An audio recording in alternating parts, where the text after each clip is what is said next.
ಸ್ನೇಹಿತರೆ ನಮಸ್ತೆ. ನಾಡುನುಡಿ ಯೂಟ್ಯೂಬ್ ಚಾನಲ್ಗೆ ನಿಮಗೆಲ್ಲ ಸ್ವಾಗತ.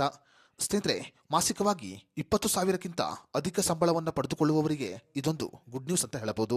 ಸುಪ್ರೀಂ ಕೋರ್ಟ್ ಈಗ ಪಿಎಫ್ ನಿಯಮದಲ್ಲಿ ಬಹುದೊಡ್ಡ ಬದಲಾವಣೆಯನ್ನು ಮಾಡಿದೆ. ಪಿಎಫ್ ನಿಯಮದಲ್ಲಿ ಬದಲಾವಣೆಯನ್ನು ಮಾಡುವುದರ ಮೂಲಕ 20,000ಕ್ಕಿಂತ ಅಧಿಕ ಸಂಬಳವನ್ನು ಪಡೆದುಕೊಳ್ಳುವ ನೌಕರರಿಗೆ ಈಗ ಸುಪ್ರೀಂ ಕೋರ್ಟ್ ಗುಡ್ ನ್ಯೂಸ್ ಅನ್ನು ಕೊಟ್ಟಿದೆ.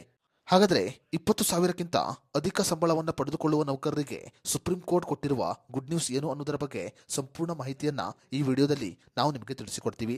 ವಿಡಿಯೋ ತುಂಬಾ ಇನ್ಫಾರ್ಮೇಟಿವ್ ಆಗಿದೆ, ಎಲ್ಲೂ ಸ್ಕಿಪ್ ಮಾಡದೆ ನೋಡಿ. ಹಾಗೂ ಈ ಮಾಹಿತಿಯನ್ನ ಪ್ರತಿಯೊಬ್ಬ ನೌಕರರಿಗೆ ಶೇರ್ ಮಾಡಿ. ಸ್ನೇಹಿತರೆ, ಸುಪ್ರೀಂ ಕೋರ್ಟ್ ಈಗ ಪಿಎಫ್ಗಳಿಗೆ ಸಂಬಂಧಪಟ್ಟಂತೆ ಕನಿಷ್ಠ ವೇತನ ಮಿತಿಯನ್ನ ಹೆಚ್ಚಳ ಮಾಡುವುದಕ್ಕೆ ತೀರ್ಪು ಕೊಟ್ಟಿದೆ.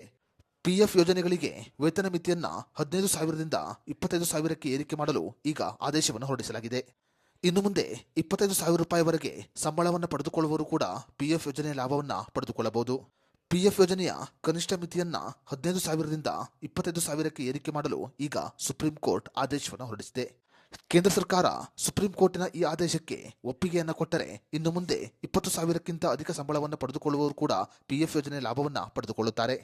ಸ್ನೇಹಿತರೆ, ಪಿಎಫ್ ಯೋಜನೆಯ ಕನಿಷ್ಠ ಮಿತಿಗೆ ಸಂಬಂಧಪಟ್ಟಂತೆ ಜಾರಿಗೆ ಬಂದಿರುವ ಈ ಹೊಸ ನಿಯಮದ ಬಗ್ಗೆ ನಿಮ್ಮ ಅನಿಸಿಕೆ ಅಭಿಪ್ರಾಯವನ್ನು ನಮಗೆ ಕಮೆಂಟ್ ಬಾಕ್ಸ್ನಲ್ಲಿ ತಿಳಿಸಿ.